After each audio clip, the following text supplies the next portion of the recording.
Ngayong gabi sa Reporter's Notebook. Umano'y paghihigpit ng MTRCB sa ilang gawaing pampelikula at telebisyon.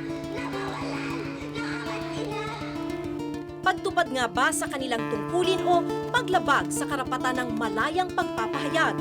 May utang na loob po siya. If I interview somebody and government does not agree with that statement made by the interviewee, is government supposed to be allowed to shut us down? Hindi eh. That's why it's news. Tingnan din natin yung kabilang side. Parating dapat balanse. Expired, sira at depektibong produkto. Paano pinapangalagaan ng makinaukulan ang interes ng mga mamimili? Dapat yung mamimili, makuha niya yung halaga ng perang pinambili niya. So isa yun sa mga laging ginagawa ng DTI. Isyong malalim at makabuluhan. Buong tapang na binusisi at binantayan dito sa Reporter's Notebook. Muling binabatikos ang Movie Television Review and Classification Board dahil sa naunang pagbigay nito ng X rating sa isang short film. Hindi raw kasi balanse ang pagkakagawa nito. Pagtupad nga ba ito sa tungkulin o paglabag sa karapatan ng malayang pagpapahayag?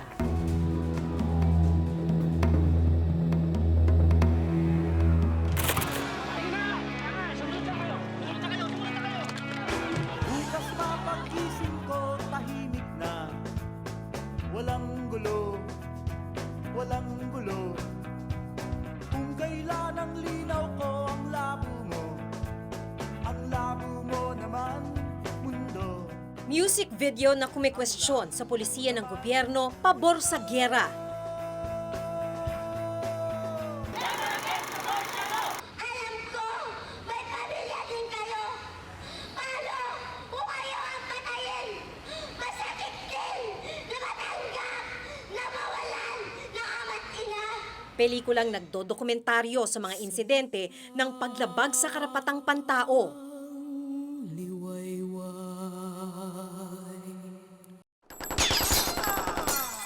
Mga palabas na tumutuligsa sa kasalukuyang administrasyon.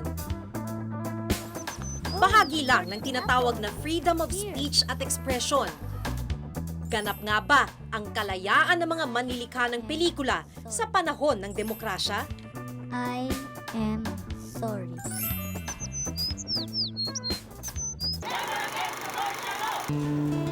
Kamakailan, naging maugong ang balita hinggil sa pagbibigay ng X rating ng Movie and Television Review and Classification Board o MTRCB sa pelikulang Rights sa unang review nito. Isang serye ng anunsyo publiko na sumasalamin sa sitwasyon ng karapatang pantao sa bansa. Kabilang narito ang pagdami ng bilang ng mga aktivista at peryodistang dinukot at pinatay. Ayon sa MTRCB, ang mga eksena daw sa Rights ay hindi patas ang presentasyon at makakasama sa kumpiyansa ng publiko sa gobyerno. Yes, one-sided siya for human rights. One-sided siya for the victims. Unfair siya, hindi ako naniniwalang unfair. Dahil unang-una, unfair for whom? Unfair ba to para sa mamamayan, sa majority of the people? Unfair ba to para sa human rights victims? Definitely hindi. Undermines the confidence of the people to the government. Hindi filmmakers ang gumagawa nito. Ang government mismo ang gumagawa. Si J.L. Burgos ang nakababatang kapatid ni Jonas Burgos, anak ng yumaong press freedom fighter at peryodista na si Joe Burgos. Dinukot umano noong Abril si Jonas sa isang restaurant sa Quezon City. Ang exact word na meron si Jonas sa kanyang pagiging aktivista, passion, naniniwala siya sa isang simpleng pamumuhay, naniniwala siya sa karapatan ng mga magsasaka, at binibigay niya ng buo ang kanyang sarili para sa cause na ito. Aktibo si JL sa Free Jonas Burgos Movement na isa sa mga nasa likod ng pelikulang Rights. 5 buwan nang nawawala si Jonas kaya't naisipan nilang manawagan sa pamamagitan ng anunsyo publiko upang matugunan ng mga nanunungkulan ang dumaraming kaso ng enforced disappearances o pagkawala sa dahilang politikal. Natatakot ako na pinaglaban ng tatay ko noon ay unti-unti na siyang nawawala. Si Ricardo De Leon, isang negosyante, isa siya sa 3 MTRCB board members na nag-review ng pelikulang Rights. Particularly I found offensive was there was a scene where a man was being tortured, and I think he even wet his pants because of being tortured. And there was the picture of the president in the background. So I found that very unfair because it's an attack against the president, a person of authority, and she cannot defend herself.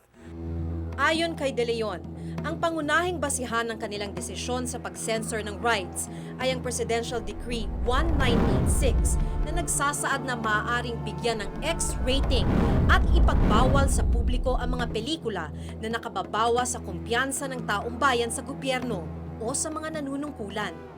Nakakainis na meron palang mga ganitong provisions sa MTRCB na maaaring gamitin against legitimate criticism or dissent against existing authorities. Mali rin yung bigyan siya ng full authority to stop people from showing films that criticize this. Kasi yung responsibility namin as artists ay nasa publiko. Sinamahan namin ang mga batang filmmaker ng Rights sa kanilang pag-apela na magkaroon ng second review ang MTRCB dito. Nakasaad sa PD 1986 na sa second review, kailangang iba na ang komposisyon ng mga uupong board member ng MTRCB. Hindi kami pinayagang makapasok sa loob ng MTRCB viewing room. Matapos nilang may pagtanggol ang nilalaman ng kanilang pelikula, na ibaba na sa R13 ang rating ng Rights. Ibig sabihin, maaari na itong mapanood ng mga nasa edad 13 pataas. I don't think we showed anything really that violent. Mas violent pa ngayon napapanood mo sa mga shows ngayon sa TV na fiction eh. Mas violent sila. Pati yung commercials natin, parang eto totoo, tapos I think it was really done tastefully. 13-year-old minors and above can watch this movie and can discern for themselves. Magbubukas na sa mga kahong nakakanlong. Hindi lang minsan hinarang ng MTRCB ang isang pelikula na tila may patama o pasaring sa administrasyon. Ang dokumentaryong Ang Mabuhay para sa Masa ni dating Pangulong Joseph Estrada ay dumaan din sa 2 review at sa parehong pagkakataon, pinagbawal ng MTRCB na ipalabas sa publiko. Nagkaroon rin kami ng parang board meeting, parang kunin lang yung consensus ng lahat ng board members kung talaga ba ito should it really be disapproved or not.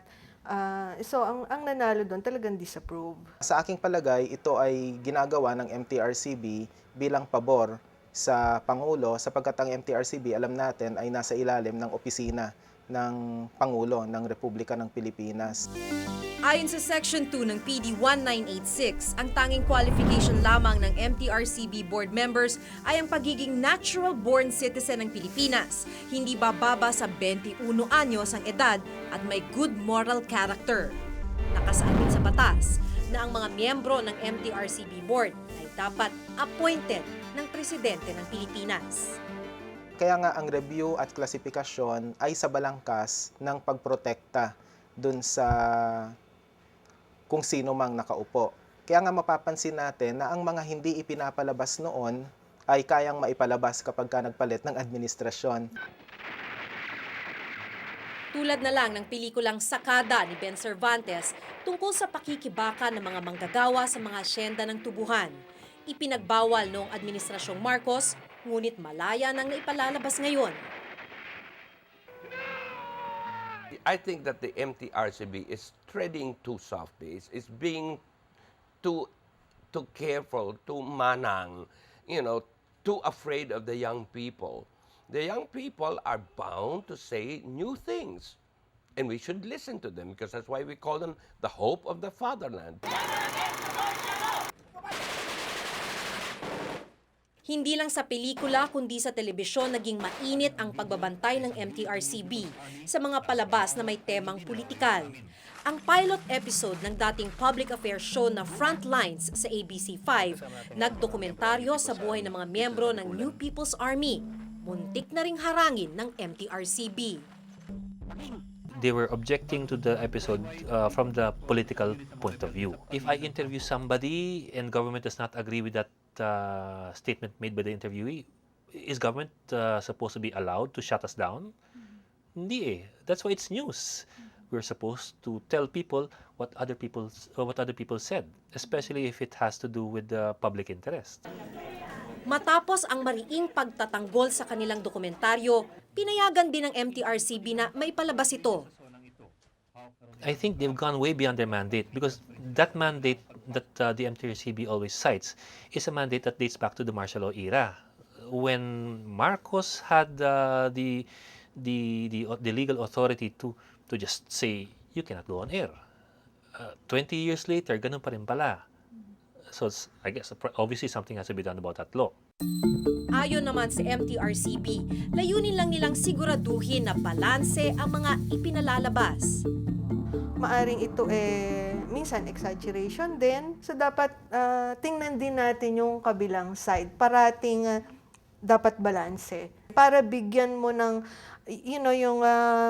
bigyan mo ng idea yung manonood na mag-isip ano ba ang tama, ano ba ang mali.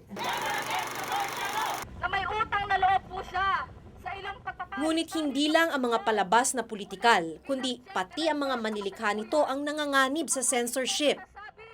Minsan nang nanganib ang buhay ng activist filmmaker na si King Katoy ng grupong Southern Tagalog Exposure nang harangin siya at ang mga kasama sa gitna ng paggawa ng isang dokumentaryo tungkol sa paglabag sa karapatang pantao sa Mindoro noong 2003. Ang mga opisyal. Akala namin na regular checkpoint lang.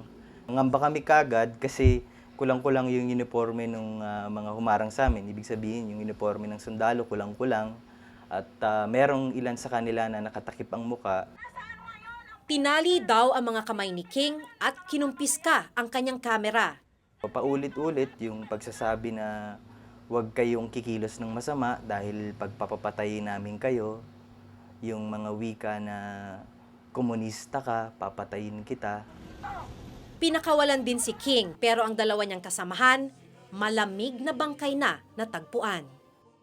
Yung list na pwede kong gawin para doon sa kina Ate Eden at saka kay Ka Eddie ay kumbinsihin ko yung sarili ko na wag matakot at saka magpatuloy pa para lang hindi maging masaya yung mga may gawa nito o yung may mga kagagawa noon sa amin. Sa gitna ng mga kaso ng pag-censor sa kadahilan ng politikal, nananatili ang tanong kung ang kalayaan ba sa pamamahayag ay ganap na sa panahon ng ating demokrasya o nananatili pa ring isang karapatan na dapat pang ipaglaban. Ako si Maki Pulido at ito ang nakatala sa aking Reporter's Notebook.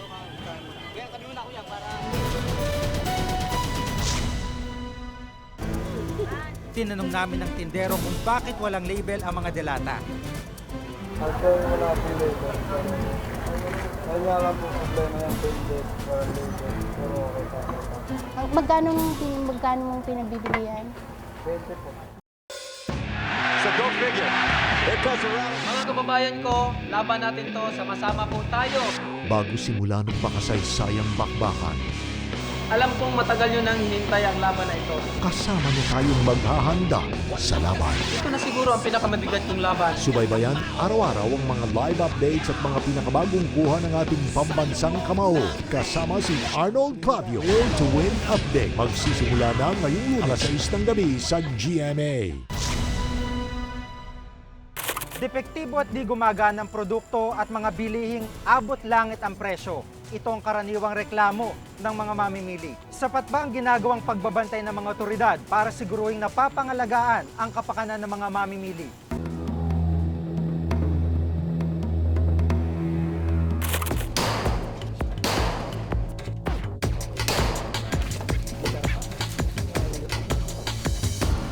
huwag na kayong magbibenta ng ganito. Kamakailan, sunod-sunod na napabalita ang pag-ban sa iba't ibang produkto sa merkado. Mula sa mga laruan, gamit ng mga sanggol, candy, at pati nga isang uri ng asukal. Pero tila hindi pa rin ligtas sa panganib sa ilang produkto ang mga mamimili.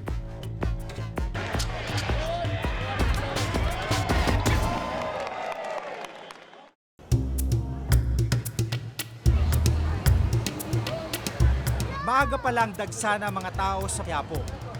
Halos lahat kasi ng produkto mabibili dito sa abot kayang halaga. Pero ang ibang bilihin, may itinatagong sikreto kapalit ng mababang presyo. Sa isang bahagi ng palengke, mga imported na delata ang ibinebenta sa presyong halos ipamigay na. Ito magkano ulit? Ang mga lata, UP at kinakalawang. Habang ang iba naman, walang label at expired na.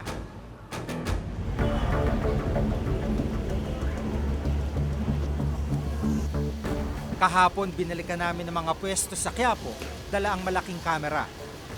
Kahit murang presyo, mabili kahit ang ibang produkto. Magkano daw po yung 100 daw. Magkano po ba pag sa mall? I think siguro mga 200 plus. Okay. Panre-regalo niyo yan. Nalimigay ko lang. Mga ilan po yung isa? Isa lang. Pagka may chocolate, bumibili kami ng mag-ina ng anak ko. Magkano po ang chocolate? Dito 35. Tinanong namin ng tindero kung bakit walang label ang mga delata. Actually, wala pong label, pero ayun nga lang po problema yan, 10 days, walang label, pero okay pa. Magkano mong pinagbibili yan? 20 po. Ipinakita namin sa Bureau of Food and Drugs o BFAD ang mga ibinebentang delata mula sa Quiapo. Ayon sa BFAD, hindi ligtas kainin ang mga ito. Pwede ka magkaroon kasi ng diarrhea, tetanus, infection sa tiyan.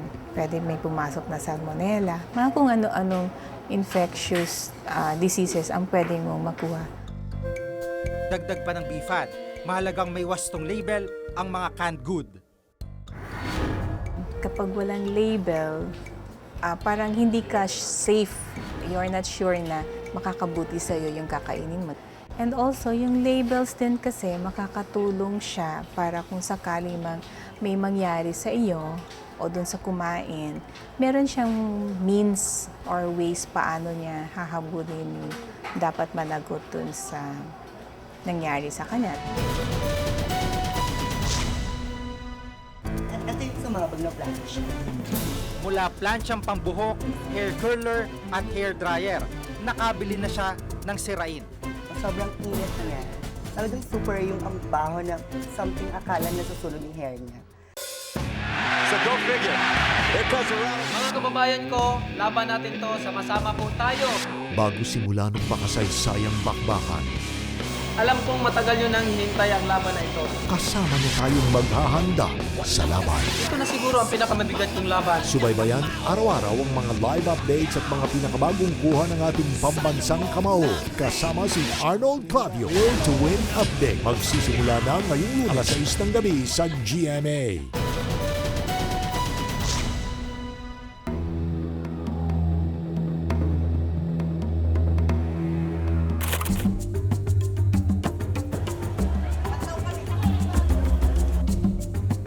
Nitong nakarang linggo, sumama kami sa isinagawang inspection ng Department of Trade and Industry o DTI. Pinasok namin ang pamilihang bayan ng Pasig. Dito kasi araw-araw umano ang inspeksyon sa tulong ng lokal na pamahalaan. Ang una raw nilang tinitingnan ay ang presyo ng bilihin. Minomonitor nila ito at sinusulat sa isang billboard ang prevailing market price na maaaring pagbasehan ng mga mamimili. Meron kang choice kung saan mo gustong bumili.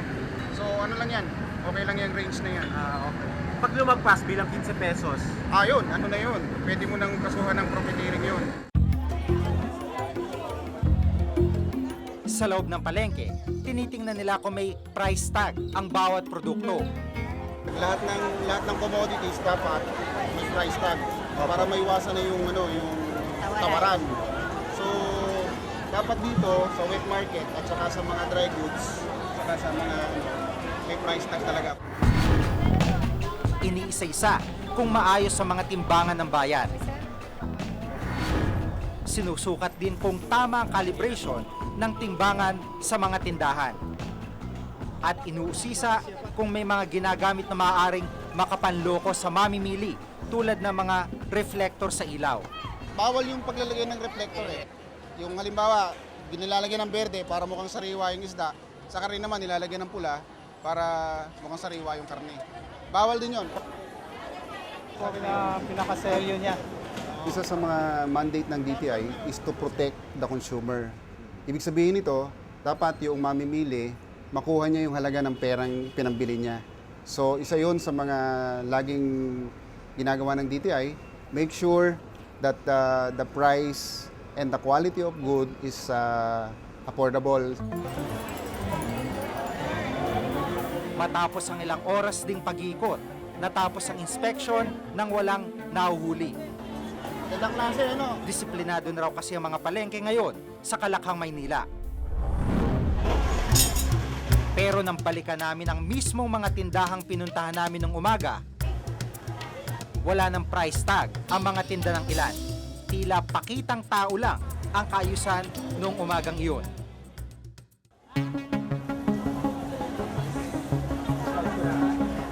Upang malaman kung totoo ang sinasabi ng DTI, minabuti naming sorpresang bisitahin ang isa sa pinakamalaking palengke sa Quezon City. Mas malala ang tumambad sa amin. Sira ang kaisa-isang timbangan ng bayan ng palengke. Halos lahat ng stall ay gumagamit ng reflector sa ilaw para magmukhang sariwang isda at karne. Wala rin halos gumagamit ng price tag. Sa kabila nito, nanindigan ng DTI na ginagawa nila ang kanilang trabaho. As far as consumer welfare and protection is concerned, meron kaming price monitoring, regular yan. Nagmo-monitor kami ng 20 malalaking wet markets dito sa Metro Manila at 18 supermarket. Yung malalaki din, no? Supermarket dito sa Metro Manila. Price monitoring yan. Pagkatapos, yung price, yung enforcement namin, enforcement meaning we are enforcing trade and industry laws. So marami yan marami yung trade and industry laws like Price Act na tinatawag, tsaka yung Price Tag Law, yung product standards na tinitingnan yung kalidad ng produkto. Pero kinu-question ito ng Consumer Federation Group of the Philippines.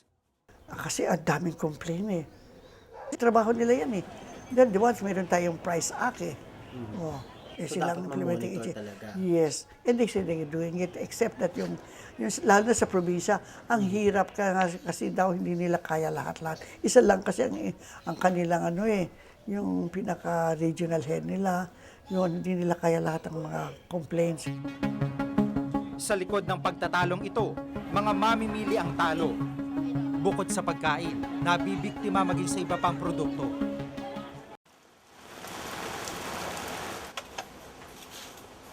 Patuloy ang pagpapagawa ng bahay ni Mang Alex kahit umuulan. Kung madelay man daw ang kanyang proyekto, hindi ulan ang dahilan kundi depektibong tiles na kanyang nabili. Noong biling ko, excited ako at inspired. Nadismaya ako nung makita ko yung laman ng kahon. Sinuri ko yung mga kahon, lahat ng kahon binuksan ko. At doon ko natuklasan na yung ibang mga kahon may mga laman na iba kulay. Although na yung iba naman may basag. At yung iba naman kakulay, lihis naman yung design. Tingnan mo dito yung point. Ang layo Almost 3 mm. Dito rin gano'n, no? Lihis na lihis, Ayun yung dapat, di ba? Ayun siya. Kaya lahat ng mali ang kuwan, hindi nakatama yung kanyang guhit, Ang ilan sa mga tiles na ikabit na bago napansin ang mga depekto nito. Ay, nasyak ako. Kasi naisip ko agad, paano na yung proyekto ko? Yung iba nakabit na. O kung hindi pa maisole, paano yung pera ko? Sinamahan namin si Mang Alex nang isauli niya ang depektibong tiles. Agad itong pinalitan ng tindahan. Pero napalitan man daw ang mga tiles na kanyang binili. Pakiramdam niya talo pa rin siya sa nangyari. Yung na-damage sa akin, siguro mga 1.5, pati mga materialis yon. Kung hindi nagkaganoon, yung mga problema na yun, pwede ko nang ibili ng isang kabang bigas yun at 1 buwan ang kakainin ng pamilya ko. Si Makmak, ilang beses nang nakabili ng mga sirang gamit. Stylish siya, kaya mahalaga ang mga gamit pampaganda. Then, parang natuwa lang kasi maliit. Then, yung gagamitin ko na siya, wala siyang hangin na lumalabas. Ano lang, sobrang init niya. Talagang super yung baho na something akala na susunog yung hair niya. Pero hindi ko pa naman nadidikit sa hair niya. So, ayun, once ko lang siya ginamit, ayoko na kasi takot ako. Ito yung sumabag na plancha.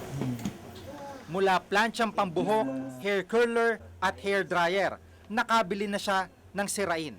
Yung isa sa mga blower na nabili ni Makmak dito at makikita naman na hindi ito gawa dito sa Pilipinas. Super ang tatak, 750 watts na nakalagay, pero parang laruan dahil may tumutunog doon sa loob. Wala ding tatak ng DTI, PS o kaya yung QC na nakikita natin sa karaniwang mga produkto dito sa atin. At ayon kay Makmak, hindi na ito nagamit dahil masyadong mainit yung ibinubugang hangin nito. Kaya ngayon, susubukan natin kung ano ba yung sinasabi ni Makmak. Hindi ko pa noon naka-on na, tsaka actually walang hangin na lumalabas eh. Parang nagbabaga pa yung loob. Tsaka ayun, nag-uusok. Nako, nag-uusok, nangangamoy. Nag-uusok yung blower, kaya nakakatakot gamitin.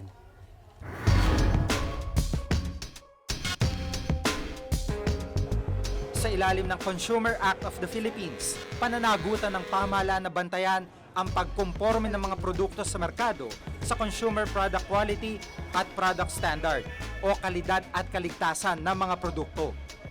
Pero malinaw na nalulusutan ang ahensya sa kabi-kabilang reklamo ng maraming mamimili. Ang home TV shopping ay isang paraan ng pagbebenta ng mga produkto sa pamamagitan ng telebisyon.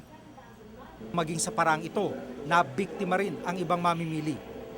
Tulad na lang ni Professor Perlita Manalili, 5 taon na nakakalipas nang maengganyo siyang bumili ng mga produkto sa pamamagitan ng home TV shopping. Nung napanood ko yung mga infomercials na yon, tapos na-attract ako doon sa produkto. Kasi masyado akong figure conscious, ganon. Kinukuryente ka na Sobra-sobra raw ang mga pangakong ibinabandera ng ilang mga nasa home TV shopping. Sa kanyang karanasan, hindi raw epektibo ang mga ipinangako ng mga ito. Wala akong nakitang pagbabago. Nami-mislead sila doon sa sinasabi ng mga commercials na yan. Nanloloko na hindi na totoo, masyado nang exaggerated ang information tungkol sa produkto na binebenta nila. Yung company, nagpa-advertise sila ng isang produkto nila and meron silang claim na nilagay na hindi siya kasama doon sa approved claims natin. Binibigyan natin sila ng cease and desist order kasi ayaw natin magbigay ng false impressions sa mga consumers natin. Kailangan pa? Nakasaad sa Consumer Act na kung may lalabag man sa pagbenta ng mga depektibo at banned na produkto, 1,000 hanggang 10,000 lang ang multa na nagkasala o pagkakulong ng 2 buwan hanggang 1 taon. Ngayong taon, wala pa ni isang nakulong dahil dito. Taon-taon hindi bumababa sa 2 bilyong piso ang budget ng DTI. Pero sa kabila nito, kulang pa rin daw sila sa tauhan. Lahat nga siguro ng mga Pilipino ay nakabili na ng depektibong produkto. Sa kabila nito, malinaw ang pagkukulang ng mga ahensya ng pamahalaan para protektahan ang kapakanan ng mga mamimiling Pinoy sa mga delikado at iligal na produkto sa pamilihan. Ako si Jigo Manikat at itong nakatala sa aking Reporter's Notebook.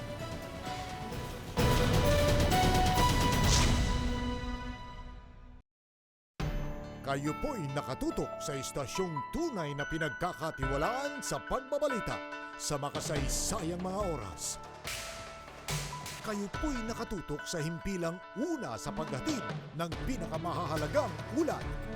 Ang video ng aktwal na pangyayari na nakuna ng GMA News. Eksklusibo pong nakuna ng saksi ang pagsisimula ng tensyon.